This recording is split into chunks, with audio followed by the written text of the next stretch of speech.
Opa, aqui é o Paulo.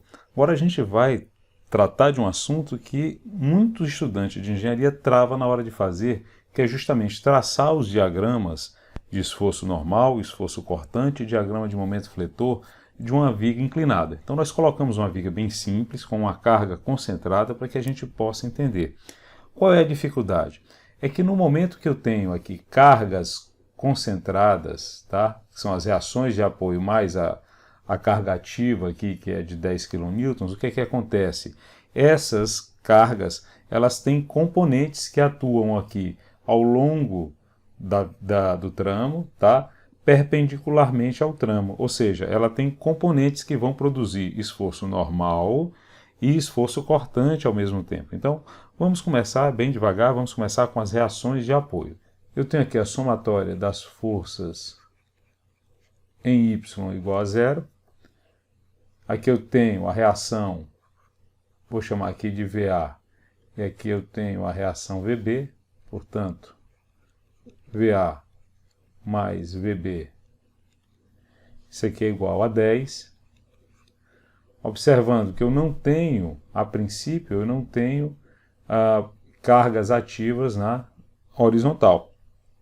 Então faço agora somatória dos momentos em A igual a zero, e aqui eu tenho menos 10 vezes 2, por quê? Porque o momento é o produto da força pela distância perpendicular da linha de ação da força até aqui o ponto de referência, que no caso aqui é o ponto A, tá?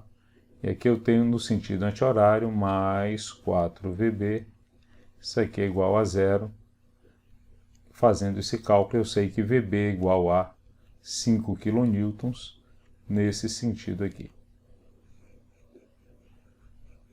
Agora o que é que eu faço? Vou substituir VB aqui na minha primeira equação e eu descubro que VA é igual a 5 kN. Então essas são as duas reações de apoio. Agora a gente vai para a decomposição, fazer a decomposição de todas essas forças, das reações de apoio e também da carga ativa de 10 kN. Então olha só, a gente colocou já aqui a viga, tá? Inclinada, com as reações de apoio aqui com a carga concentrada, e eu coloquei aqui esse pontilhado aqui, um eixo que eu vou chamar aqui de eixo X, tá? Coloquei o meu eixo X, um eixo inclinado, aqui eu vou chamar de eixo Y1, eixo Y2 e o eixo Y3, tá bom? Só para a gente se orientar. Então, observa só, esse ângulo alfa, ele é igual a esse outro ângulo aqui. Vamos pensar um pouquinho, ó. Daqui para cá eu tenho 90, então aqui eu tenho 90 menos alfa. Só que daqui para cá eu tenho 90 também, então esse ângulo só pode ser alfa. Verdade? Como é que eu calculo aqui o ângulo alfa? Aqui eu já coloquei o valor, mas só para a gente relembrar, o alfa vai ser o arco cuja tangente é o cateto oposto, que é 3 dividido por 4. Lá na tua calculadora, isso vai estar como tangente a menos 1. Ele vai me dar a função arco tangente, que é igual aqui a 36,87 graus. Tá legal? Então vamos verificar quanto é que é o valor de cada uma dessas componentes. Observa que essa componente aqui está aqui no cateto adjacente. Se a gente imaginar que eu tenho aqui um triângulo, esse cateto aqui é o adjacente. Então aqui eu tenho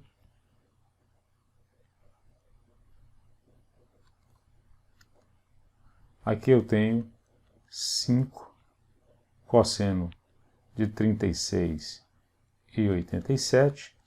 Esse valor, 5 cosseno de 36,87, vai ser igual a 4 kN. Já esse valor aqui, ó, ele está aqui, ele é o cateto oposto aqui ao ângulo alfa, né? Então essa componente aqui vale 5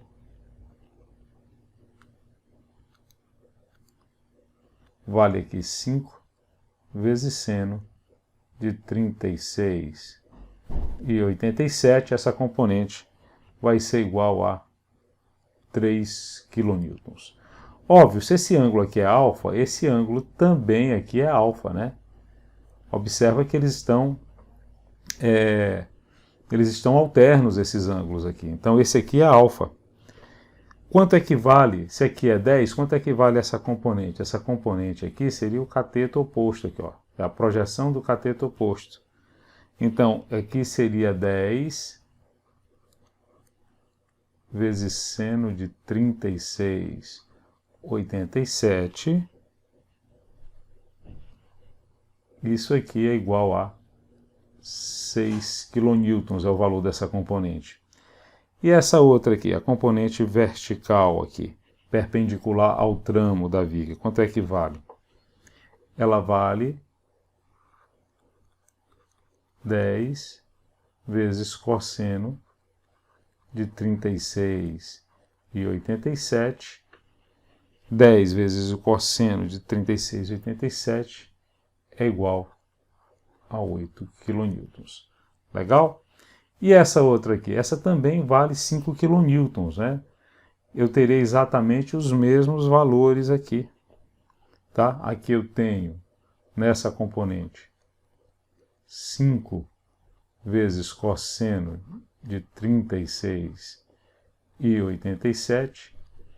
E isso aqui vai ser igual a 4 kN.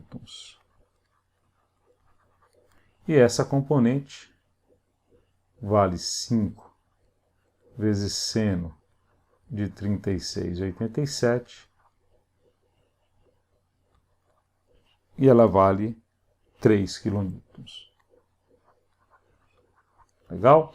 Então a gente observa aqui que essas reações, tanto as reações quanto a carga ativa de 10 kN, elas produzem componentes que vão, na verdade, ter como efeito a tração e compressão aqui ao longo do tramo da viga, né? Eu terei esforços normais, que são aqueles esforços perpendiculares à seção transversal.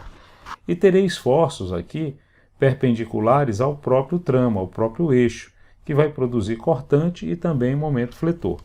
Legal? Espero que vocês tenham entendido. A gente agora vai fazer o traçado do diagrama de esforço cortante. Agora a gente vai calcular o cortante. E antes a gente vai usar o mesmo procedimento. Que procedimento é esse? A gente vai colocar aqui as seções transversais, definir as seções, né? As seções que a gente vai analisar. Eu chamei aqui de S0, S1 e S2. Lembrando que no cortante, para traçar o diagrama de cortante, eu antes tenho que traçar as seções principais. Sempre que eu tiver uma carga concentrada, eu vou examinar a esquerda e a direita. Perfeito? No trecho descarregado, eu sei que o meu cortante é uma constante. Lembra disso? Legal. Então agora a gente pode falar. Aqui nos apoios não tem sentido eu analisar o cortante à esquerda porque eu não tenho mais carregamento, né? Não tenho nenhum carregamento, não tenho mais tramo aqui. Da mesma maneira aqui, ó, não tenho nenhum tramo, não tem continuidade, ele acaba aqui. Então não faz sentido calcular que nesse caso o cortante é à direita, nesse caso aqui o cortante é à esquerda. Então vamos lá. Vamos fazer o cálculo do esforço cortante começando pela esquerda, não é? Cortante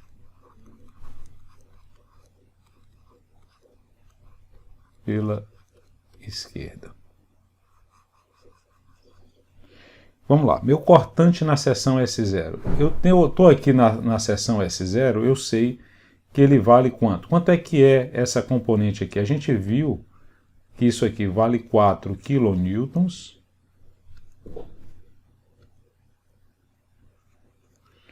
que essa componente aqui vale 8 kN, e que essa outra componente da reação também vale 4 kN. Não é isso? Então, quanto vale o cortante pela esquerda? O cortante pela esquerda, se eu analiso aqui, olha, ele é igual à própria carga concentrada. Então, ele vale 4 kN positivo. Se eu vou agora para a seção S1, cortante na seção S1, aí eu tenho que analisar a esquerda e tenho que analisar a direita. Se eu analiso a esquerda, o que é que eu tenho? Ora, eu vinha com 4 kN aqui, tá? Então, antes de chegar seção à esquerda é essa seção, e aqui é a seção à direita. eu estou analisando o cortante aqui antes de chegar no ponto de aplicação dessa carga de 8 kN. Ora, então o meu cortante aqui continua valendo 4 kN. Eu sei que o cortante é igual à própria resultante das forças aqui. Muito bem. Só que à direita eu estou examinando a seção que está depois do ponto de aplicação da carga. Ora, antes eu vinha com 4. Mas depois da carga, do ponto de aplicação da carga, né, eu estou aqui na seção S1 à direita, depois do ponto de aplicação da carga. E eu tenho a carga de 8 kN, portanto o meu cortante ele vai para menos 4 kN. Se eu analiso agora o cortante na seção S2, como eu não tenho nenhum outro carregamento aqui, ele vale menos 4 também. Menos 4 kN. Bem simples, né? Nós já vimos isso. Então vamos traçar agora o diagrama de cortante.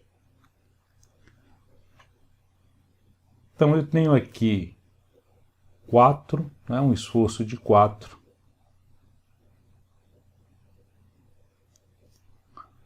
Aqui, antes de chegar no ponto de aplicação da carga, lembrando que essa distância aqui é sempre infinitesimal, né? Uma distância muito pequena. Ele é constante aqui. Ele é constante.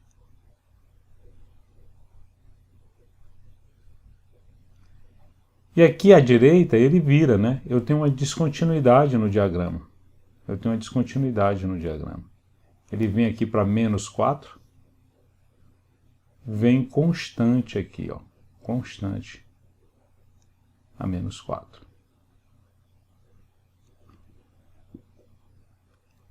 Então aqui eu tenho 4 kN positivo, 4 kN positivo, aqui eu venho para menos 4 kN, e aqui meu cortante também é menos 4 kN.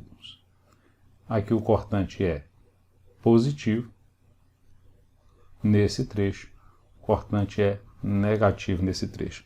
Observa que no ponto de aplicação da carga, eu tenho uma descontinuidade no valor do carregamento. Ora, à esquerda eu tenho 4, ele vai para menos 4. Daqui para cá eu tenho uma descontinuidade no desenho do diagrama de esforço cortante de 8 kN. Né? Um exemplo mais simples, aqui você vê que fica bem simples de traçar o diagrama de esforço cortante depois que a gente faz as decomposições. Vamos agora para o traçado do diagrama do esforço normal. Agora a gente vai traçar o diagrama de esforço normal.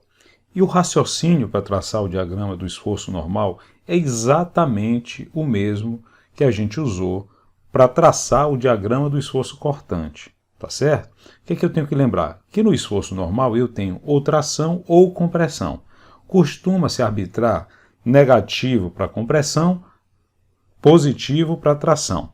Então eu tenho que também aqui colocar as seções transversais. Tá? As seções transversais são nos pontos de aplicação da carga. Então aqui eu tenho o S0, aqui eu tenho o S1 e aqui eu coloquei S2. Posso colocar A, B, C, D, posso colocar qualquer coisa aqui, tá? Eu chamei aqui de seção 0, seção 1 e seção 2, você pode chamar de A, seção B, seção C, beleza? Da mesma forma, no ponto de aplicação da carga do esforço normal, né, eu vou ter um valor à esquerda e um valor à direita, tá certo? Então lembrando que aqui eu estou entrando, é como se eu estivesse entrando no nó, né? Então o esforço interno aqui vai ser um esforço de compressão, é como se fosse assim, ó. Se eu fizesse um pequeno corte, aqui tem um pequeno trecho aqui, tá? Eu tenho aqui um esforço. Então a reação aqui que vai ser o esforço normal, tá? Eu tenho esse esforço aqui que a gente até já calculou, né? Esse esforço aqui é de 3 kN, essa componente aqui vai ser de 6 kN, não é isso? Nós calculamos anteriormente, aqui é 3 kN. Ora, se eu tenho um esforço de 3 kN aqui, um esforço externo, uma força externa, o esforço normal aqui numa seção arbitrária qualquer, ele vai ser igual a quanto? A 3. Por quê? Para poder equilibrar a seção, tá certo? Então todo esse trecho aqui, ele vai estar comprimido. Beleza? Então é o mesmo raciocínio que eu uso lá para o cortante, eu uso aqui para o esforço normal. Então vamos aqui agora eu quero fazer o esforço normal andando pela esquerda. Então eu tenho o normal na seção S0. Normal na seção S0, tá? Se eu fizer aqui um pequeno corte, eu tenho, nesse sentido aqui, ele está de compressão. Então ele vale, se é compressão, eu vou considerar como menos 3 kN, tá? Na seção S0. Já na seção S1, eu tenho que fazer aquela análise à esquerda e também a análise à direita. Na seção à esquerda, né? Antes de chegar na aplicação da carga aqui de 6 kN, uma distância infinitesimal. Ora, eu continuo tendo compressão de menos 3 kN. Quando chega depois da carga, ora, eu tinha menos 3 kN, tá? Tinha menos 3 kN, só que aqui eu estou no ponto de aplicação depois da carga. O que é que eu tenho aqui, ó? Eu tenho 6 aqui, e se eu analiso essa seção, meu esforço normal, ele está tracionando esse trecho. Portanto, tração aqui é positivo. Então eu tenho, à direita eu tenho menos 3 mais 6, e eu tenho tração no segundo trecho de 3 kN. E o esforço normal na seção S2, claro, como eu não tenho nenhum esforço entre S1 à direita até S2, ele permanece como de tração de 3 kN. Então aqui eu tenho compressão, aqui eu tenho tração, aqui eu tenho tração. Legal? Agora é só traçar o diagrama, só traçar o nosso diagrama. Vamos lá, vamos traçar o diagrama. Terei aqui na seção S0 menos 3 kN, né? Menos 3 kN. Daqui até aqui ele é constante, né? Ele é constante, eu não tenho nenhum outro carregamento nesse intervalo. Aqui, na seção S1 à direita, eu tenho 3 kN positivo. Ele vai constante até a seção S2. E aqui eu fecho. Então aqui eu tenho menos 3 kN. Até antes do ponto de aplicação da carga eu tenho compressão. Aqui ele passa a tracionar. E ele permanece assim até o apoio B. Então aqui eu tenho um esforço normal positivo. Nesse trecho aqui um esforço normal negativo. Então nesse trecho aqui eu terei compressão, nesse outro trecho aqui eu terei tração. Legal?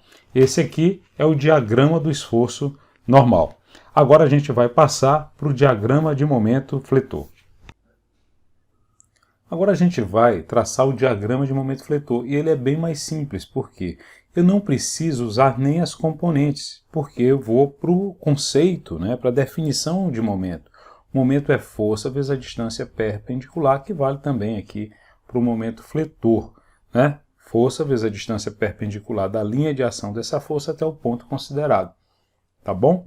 Então fica muito simples. Se a gente fizer o momento fletor aqui pela esquerda, eu tenho aqui a minha seção que eu já vou definir. S0, S1 e S2. Aqui eu não preciso fazer pela esquerda e pela direita, só no caso que tiver uma carga momento aplicado, que não é essa a situação. Então vamos lá. O momento fletor em S0, quanto vale? O momento fletor em S0, ele é zero, não é verdade? É como se ele tivesse aplicado aqui exatamente no ponto. A distância é nula, né? O momento fletor também é nulo. O momento fletor na seção S1, quanto vale? É igual, o momento fletor está tracionando aqui, ó, em S1, está tracionando que fibras? As fibras inferiores, portanto ele é positivo. Eu tenho uma carga de 5, que multiplicada pela distância perpendicular até o ponto, né? A distância perpendicular da linha de ação da força até o ponto, ele vai me dar 2. Então eu tenho aqui 10 kN tracionando as fibras inferiores. E o momento fletor na seção S2 vale quanto? Eu tenho 5 vezes 4, 5 vezes 4, menos 10 vezes 2, e ele é zero. Não poderia deixar de ser zero, né? Se eu fizer análise aqui pela direita, eu chego à conclusão que ele é zero também. Tá bom? Então, com base nisso, a gente pode traçar já aqui o diagrama de momento fletor. Eu tenho esse ponto aqui. Vou colocar esse ponto aqui que vale nessa abscissa 10 kNm. E aqui eu traço o meu diagrama de momento fletor.